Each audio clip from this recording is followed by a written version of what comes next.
He slept without his covering tool on the cold floor of the research dome, unaware that this simple mistake would change how an alien species saw humanity forever. The human outpost on Kepler 442b was quiet during the night cycle. Soft blue lights hummed along the curved walls, and outside the transparent dome, pale mist drifted across strange purple soil. Most humans never slept without their standard environmental covering tool. The device regulated body temperature, filtered toxins, and protected skin from the planet's harsh radiation. It was basic safety. It was survival. But Ethan Cole was exhausted. He had spent 16 hours repairing a failed power relay after a magnetic storm hit the colony. His hands still smelled of metal and burned wiring. When he finally returned to the shared living chamber, he collapsed onto the resting pad without activating his covering tool. The small device lay silent on the table beside him. Across the room, hidden behind a partial wall, Lyra watched. Lyra was not human. She was a Calarian observer, sent by her people to study the strange new species that had appeared on the edge of known space. The Calarians were tall, slender beings with smooth silver-blue skin and large, luminous eyes. Their bodies were delicate, adapted to stable environments. Even a small temperature shift could cause them pain. That was why Lyra wore a full protective suit at all times inside the human dome. Humans fascinated her. They were loud, emotional, reckless, and strangely warm, both in body and spirit. The Calarians had never seen a species so willing to push itself beyond safe limits just to solve problems faster. Still, humans were fragile. At least, that was what Lyra believed. She noticed Ethan had not activated his covering tool. At first, she thought it was an error. Surely he would wake up within minutes, shivering and sick. But minutes passed, then an hour. The dome's internal temperature dropped slightly as the power systems adjusted. To Lyra, it felt dangerously cold even through her suit. She checked the environmental readouts in alarm. Temperature unsafe for unprotected human exposure, the system confirmed. Lyra's eyes widened. Ethan did not move. She felt a sharp spike of fear. If a human died under her observation, it could end the fragile trust between their species. She stepped closer, her movements light and careful. Her heart beat fast as she knelt beside him. Ethan's breathing was slow but steady. His skin, though uncovered, showed no signs of damage. His body radiated heat, steady and strong like a small power core. Lyra scanned him with her wrist device. Body temperature stable, the device reported. She stared at the display, stunned. This should not be possible. Calarians could not survive even 10 minutes without protection in these conditions. Their skin would crack, their blood would cool, their organs would fail. Humans, according to shared data, were supposed to be only slightly more durable. Yet here Ethan slept peacefully. Lyra extended one slender finger, hesitating before lightly touching his arm. Warmth pulsed beneath his skin, alive and resilient. His muscles shifted slightly as he breathed, strong even in rest. Shock rippled through her. This is not fragile," she whispered. She withdrew her hand quickly, as if afraid of what she had discovered. At that moment Ethan stirred. His eyes opened slowly, unfocused. "Lyra," he mumbled. "What time is it?" She stepped back, trying to steady herself. "You are exposed," she said quickly. "Your covering tool is inactive."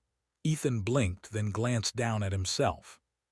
He frowned, then sighed. "Yeah, forgot to turn it on. Guess I was more tired than I thought." "You could have suffered serious harm," Lyra said, her voice tight. Ethan pushed himself up to a sitting position, stretching his arms with a soft groan. "Nah. It's cold, sure, but I've slept worse back on Earth. Ever tried camping in the mountains?" Lyra stared at him. "You have experienced worse than this by choice," he laughed quietly. "Yeah, humans do that a lot." Her mind raced. Everything she thought she knew about human limits felt suddenly incomplete. Ethan picked up his covering tool and activated it, the soft glow wrapping around him. Only then did Lyra realize her hands were trembling. The next morning, Lyra filed an internal report to the Calarian Science Council. Her words were careful, but the meaning was clear. Humans were far more resilient than previously assessed. Later that day, Ethan worked in the engineering bay, unaware that he had become the subject of intense alien debate. Lyra observed him from above through a transparent walkway. He moved with purpose, lifting heavy equipment, working through pain and fatigue without complaint. She noticed small scars on his hands and arms, marks of past injuries that had healed. Each scar told a story of survival. When Ethan finally took a break, he noticed her watching and waved. "You okay up there?" Lyra hesitated, then descended the steps. "Ethan," she said, "may I ask you something?" "Sure." "Why do humans endure such discomfort when avoidance is possible?" He considered the question. "Because sometimes you have to, and sometimes because we want to see if we can." "That is dangerous," he smiled. "That's how we learn where our limits are." Lyra felt a strange feeling stir inside her, respect perhaps, or awe. That night she returned to her private chamber and removed her helmet, breathing in the filtered air. Her thoughts kept returning to the image of Ethan sleeping, unprotected, calm in the cold. Humans did not just survive their environment, they challenged it. Somewhere across the stars, the Calarian Council received her report. Screens lit up with concern and curiosity. "A species that can endure such exposure without distress," one elder said. "This changes strategic projections." "Indeed," another replied.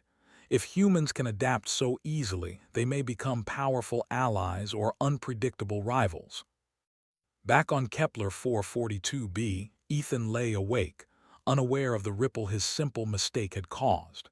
He stared at the dome ceiling, thinking only of repairs he still needed to finish tomorrow. Outside, the mist thickened, and the planet turned slowly beneath distant stars. And Lyra, watching from the shadows, understood one important truth. Human strength was not always loud or violent. Sometimes it was quiet. Sometimes it was simply the ability to sleep through the cold and wake up ready to face another day. The discovery did not stay quiet for long. Within days, the research dome changed. New sensors were installed, extra observers arrived, and the air felt tense in a way Ethan could not explain. Humans noticed it too. Conversations stopped when alien observers entered rooms. Data terminals locked more often. Even simple tasks now required approval. Ethan felt it in his bones. Something had shifted. Lyra stood before the observation council, her posture straight, her hands folded calmly, though her thoughts were anything but calm. Around her, tall Calarians watched from curved platforms, their eyes glowing softly in the dim chamber. "You are certain?" one elder asked. "I am," Lyra replied. "The humans survived prolonged exposure without protection, not by accident, not briefly. He slept." Murmurs rippled through the chamber. "That contradicts our models." "Our models are incomplete," Lyra said carefully. "Humans regulate heat internally far better than expected. Their bodies adapt instead of failing." Another elder leaned forward. "Adaptation under stress is dangerous. Such species become unpredictable." Lyra hesitated. "Or valuable." Silence followed. Back in the dome, Ethan felt like he was being watched more than usual. Every time he lifted equipment or entered a new area, sensors tracked him closely. He tried to joke about it with the other engineers, but no one laughed. One evening, while recalibrating a power conduit, Ethan felt dizzy. The lights flickered. A low hum turned into a sharp whine. "Power surge," he muttered. Before he could move, the conduit burst, releasing a wave of cold energy. The temperature in the bay dropped fast. Alarms screamed. The emergency doors jammed halfway shut. Ethan was trapped. On the upper walkway, Lyra saw it happen. "Human in danger," she called out, rushing forward. The temperature inside the bay fell below safe levels for both species. Calarian guards stopped at the sealed door. "Do not enter," one said. "You will not survive." Lyra looked through the glass. Ethan was on one knee, breathing hard, frost forming on the floor around him. His covering tool was damaged, its glow flickering weakly. "Ethan," she shouted through the comm. He looked up, face pale but eyes focused. "Door's stuck. I'll reroute the power manually." "That will expose you further. Don't have a choice," he said. Inside the bay, the cold bit deep. Ethan's hands shook as he reached for the manual controls. Every breath burned his lungs. Pain crawled through his muscles, sharp and relentless, but he kept moving. He remembered training on Earth, cold drills, emergency survival courses. The rule was simple: panic kills faster than the cold. Outside, Lyra watched in horror and amazement. The sensors showed his core temperature dropping, but slowly, far slower than predicted.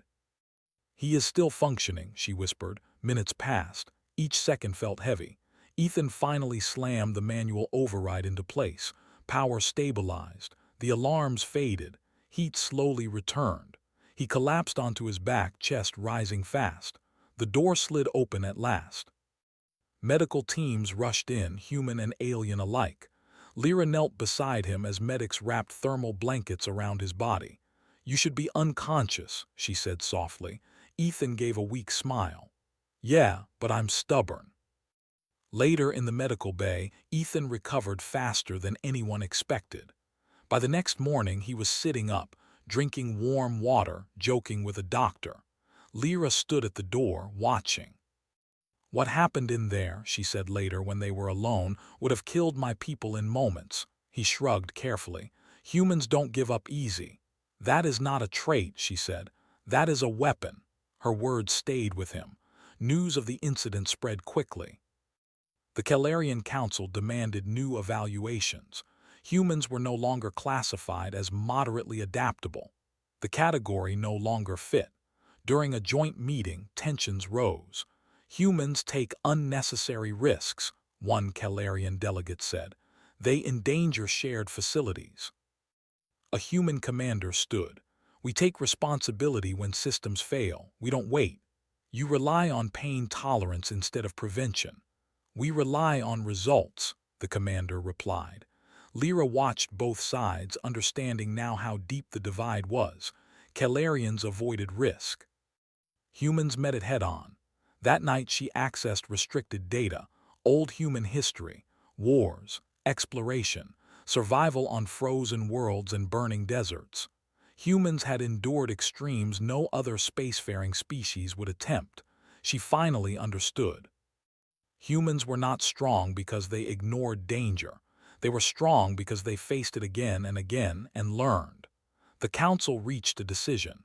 Human activity would be restricted. New rules limited their access to critical systems. More alien oversight, less independence. When the announcement came, the human outpost fell silent. Ethan read the notice twice, then clenched his jaw. "So now we're too dangerous to trust." Lyra met him later in the observation garden. Artificial plants glowed softly around them. "This is not punishment," she said. "It is fear." "Same thing," he replied. She looked down. "They do not understand you." "Then help them," Ethan said. "You've seen what we can do." "I have," she said quietly. "That is why I am afraid." Days passed. Morale dropped, repairs slowed. Systems began to fail under cautious delays. Then the storm warnings came. A massive magnetic storm was heading toward the planet, stronger than the last one, strong enough to tear through shields if systems were not reinforced manually. The problem was simple. The new rules forbade human engineers from entering the external array without full alien approval. Approval would take hours. The storm would arrive in minutes. Lyra stood in the command center, watching the data spike. Her heart raced. She knew what would happen if nothing was done. She also knew who could stop it. She turned and ran. Ethan was in the engineering bay when she found him. "You need to come with me," she said. "Orders say—" "I know," she cut in. "Forget the orders." Outside, the sky darkened. Energy waves rippled across the atmosphere. "If we don't stabilize the array," Lyra said, "the dome will fail." Ethan didn't hesitate. He grabbed his gear. Let's move. As they reached the airlock, Calarian guards blocked the path. Stand down, one ordered. Lyra stepped forward. If you stop him, everyone here dies. The guards hesitated. The storm hit. The dome shook violently. Lights went out. Alarms screamed again. In that moment, fear lost its grip. The guards stepped aside. Ethan ran into the storm. The cold, the pressure, the radiation, all of it battered him. His covering tools strained under the load. Every step felt like pushing through a wall. Inside the control array, he worked fast, hands bleeding, breath ragged. Systems resisted him. Metal screamed under stress. But he did not stop. From inside the dome, Lyra watched the readings stabilize one by one. The storm passed. The dome held. Ethan collapsed at the airlock, barely conscious but alive. When he woke, the council chamber was full. Lyra stood beside him as elders spoke in low voices. A species that chooses action over safety, one said. That endures what should break it. Another nodded slowly. Such beings do not need control. They need understanding. Lyra looked at Ethan, who met her gaze, tired but steady. Humanity had not demanded respect. They had earned it by standing in the storm and refusing to fall. And this was only the beginning. The storm left scars on the planet, but it left marks deeper than broken equipment. In the days that followed, the research dome felt different. The air was quieter, heavier with thought. Calarian observers no longer watched humans with simple curiosity. Now there was caution mixed with respect. Ethan recovered slowly. His body ached, his hands were wrapped, and his movements were stiff, but his mind was clear. He returned to work as soon as the doctors allowed it. That was just how humans were. Lyra stayed close. She visited the engineering bay often, sometimes with questions, sometimes with none. She watched how humans worked together, how they argued and laughed even when tired, how they trusted each other with their lives without saying it out loud. The council called for a final evaluation. This time, it was not just about safety. It was about the future. The chamber filled with elders, scientists, and human representatives. The atmosphere was tense but controlled. Lyra stood near the center, her role no longer that of a distant observer, but something closer to a bridge. The events of the storm, one elder began, proved that our understanding of humanity was flawed. No one argued. They endure environments that exceed our limits. They act before fear can slow them. This makes them dangerous. The human commander rose slightly. We don't want to be dangerous. We want to help. Another elder responded. Intent does not remove consequence. Lyra stepped forward. With respect, she said, inaction also has consequences. All eyes turned to her. I have watched humans closely, she continued. They do not seek harm, they seek solutions. When faced with danger, they do not freeze, they move. One elder's eyes narrowed. And if their movement leads to disaster, then they face it, Lyra said simply.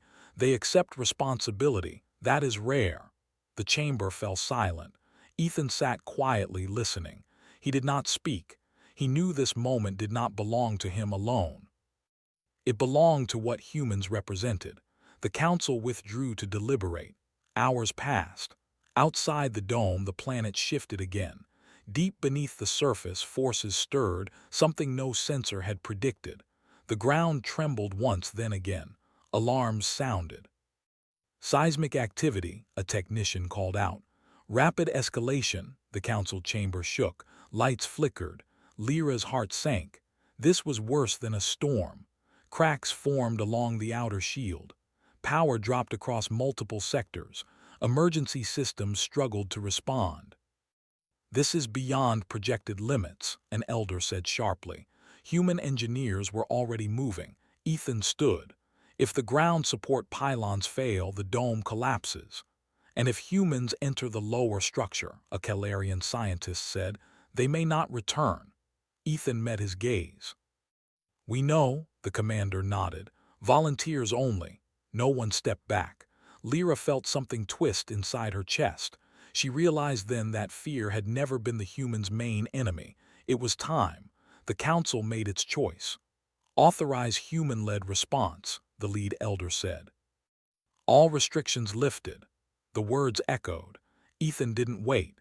He and his team moved fast, descending into the lower maintenance levels where heat and pressure warped metal and stone. The covering tools screamed warnings, but the humans adjusted them manually, pushing limits carefully, knowingly. The ground shook violently. Supports bent. Dust filled the air.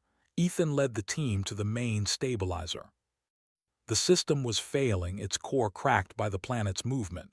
There's no remote fix, someone said. Ethan stared at the console. Then we do it by hand. Lyra watched from the command center, her hands clenched. Every sensor screamed danger. Human heart rates spiked, then steadied. They worked in brutal conditions. Heat burned, gravity shifted. Pain was constant, but they did not stop. Ethan braced the stabilizer manually while others rerouted energy. His muscles screamed in protest. Blood ran down his arm. "Hold it," someone shouted. "I'm holding," he yelled back. Above them the dome groaned. Then slowly the reading stabilized. The ground calmed. The dome held. When the humans returned, exhausted and injured but alive, something changed forever. The Calarians watched them pass in silence. Not fear, not confusion, respect. Later, the council reconvened. This time there was no tension. Humanity, the lead elder said, will no longer be classified as a fragile species. Ethan almost laughed. You are resilient, the elder continued. Adaptive and willing to face what others avoid, this makes you necessary. A formal alliance was proposed, shared command, shared risk. Lyra felt relief wash over her. After the meeting, she found Ethan resting in the observation garden. Artificial stars glowed above. You did it, she said. We did it, he corrected. She studied him. Do you ever fear that one day your endurance will fail you? He thought for a moment. Yeah, all the time. Then why continue? He smiled tiredly. Because someone has to stand there when things get bad. Lyra understood. Weeks later, reports spread beyond Kepler 442b. Other species took notice. A new understanding formed across space. Humans were not conquerors. They were not destroyers. They were the ones who stayed when others stepped away. The ones who slept through cold and woke ready. The ones who stood in storms and under shaking worlds. Lyra submitted her final report with a single line highlighted. Human strength is not found in what they endure, but in their refusal to abandon hope, even when endurance is all they have left. Ethan never knew how widely those words traveled. He only knew that tomorrow there would be more work. And he would be ready. The alliance changed everything, but it did not make life easier. It made life bigger. Kepler 442b was no longer just a research outpost. It became a shared station, a place where humans and Calarians worked side by side. New modules were added to the dome. New ships arrived. New faces, new languages, new ideas filled the air, and new problems followed. Ethan felt it the first time a Calarian engineer asked him to lead a joint repair team. The alien's voice was calm, respectful, but there was something else beneath it. Expectation. Humans were no longer just guests. They were relied upon. Lyra noticed the change too. Other Calarians watched Ethan and his team closely, not as fragile beings, but as something powerful and unfamiliar. Some admired them. Some feared them. Some worried about what depending on humans might cost. One thing was clear. Human endurance had become a pillar of shared survival. Weeks after the alliance, a long-range signal arrived from deep space. It was weak, broken, and old. Automated systems flagged it as a distress call from an unmapped sector. The signal repeated one message in many languages. System failing, environment unstable, assistance required. The council gathered again. This region is beyond safe travel corridors, a Calarian navigator said. Radiation storms, gravity tides, even unmanned probes fail. But someone sent that signal, a human officer replied. Which means someone is still alive. Silence followed. Everyone knew what came next. Eyes turned toward the human delegation. Ethan felt the weight settle on his shoulders.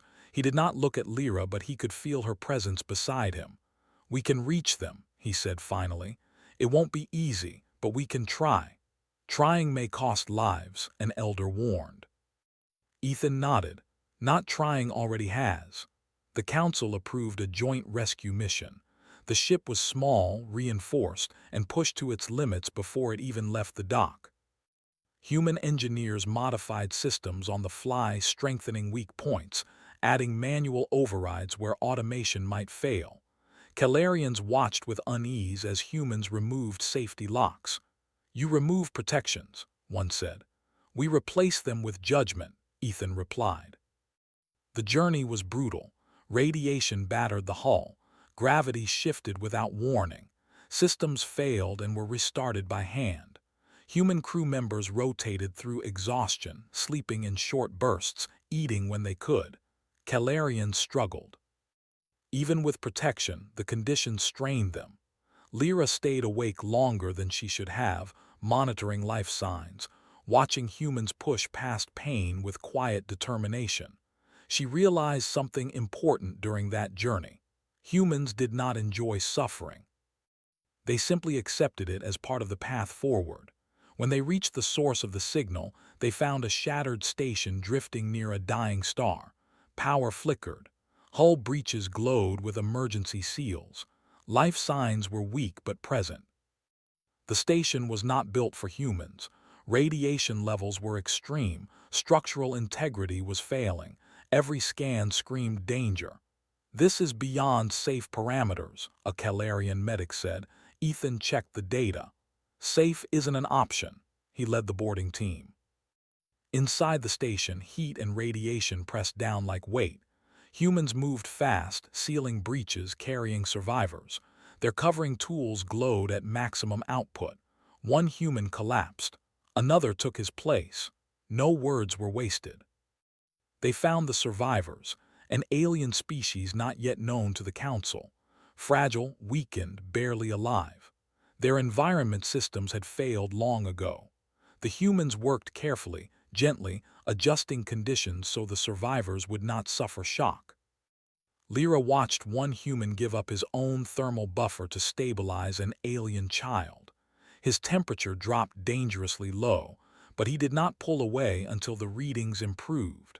Something inside her chest tightened. The station began to break apart as they evacuated. A final shockwave tore through the hull. Ethan was thrown against a wall. Pain exploded through his side. His vision blurred. "Ethan," Lyra's voice cut through the chaos. He forced himself up. "Get them out." "What about you?" "I'll follow." But the structure failed faster than expected.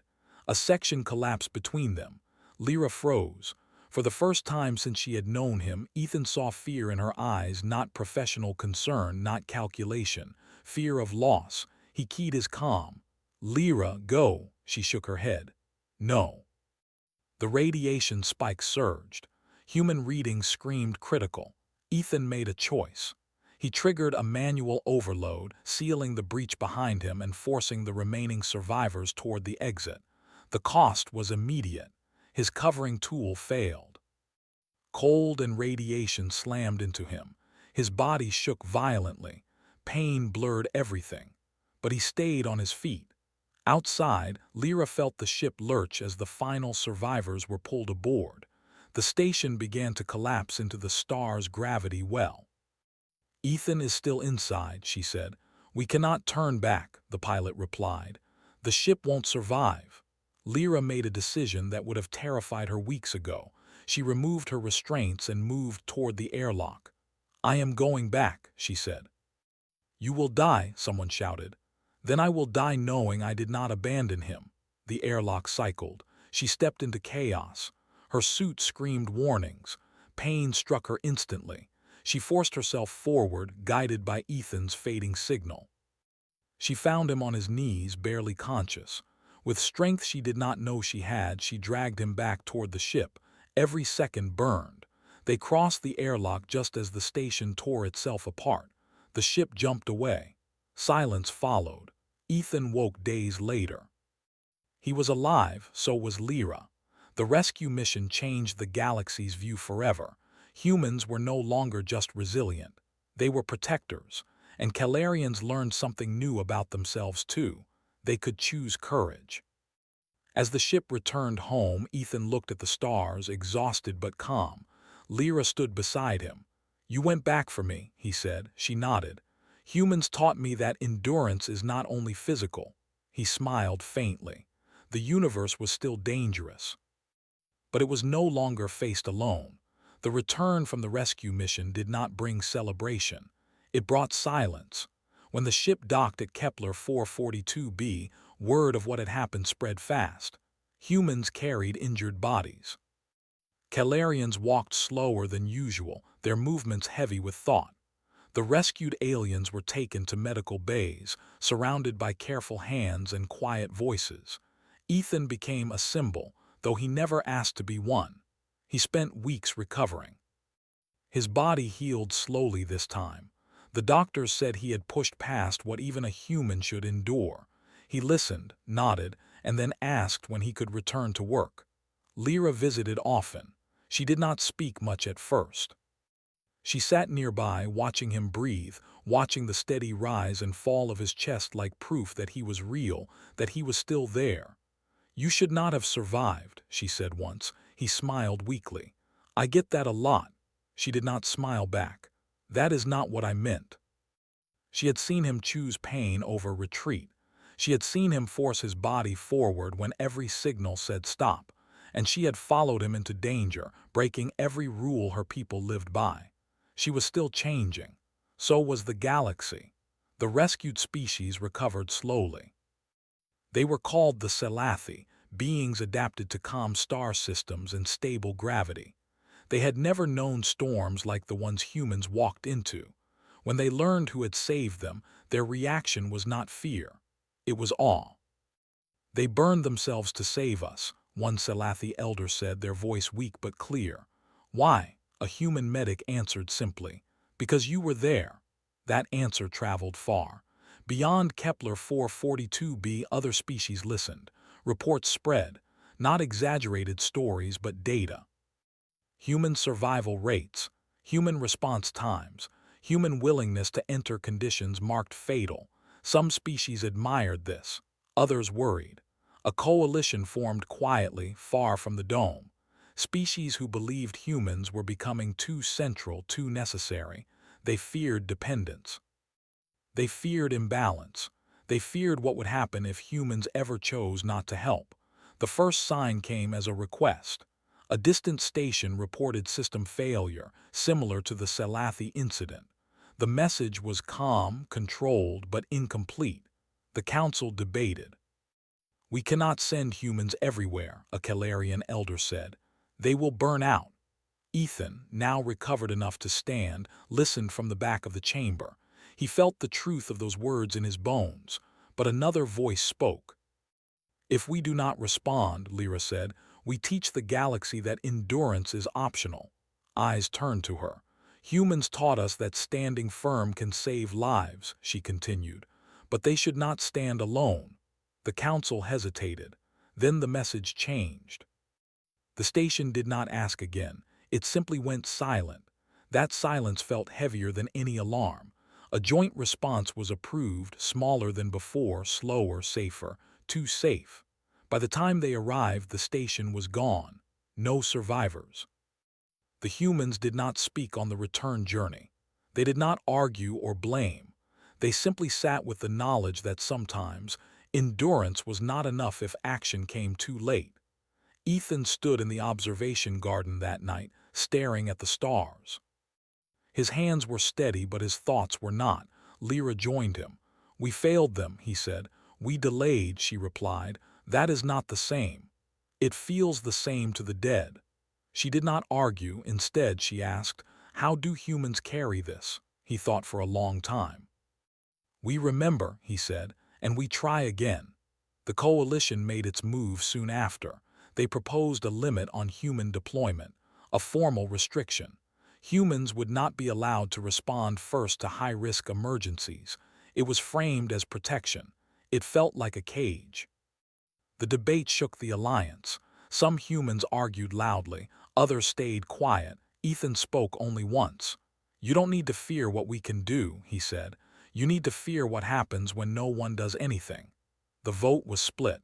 No decision was reached. Then the galaxy trembled. A star cluster destabilized without warning.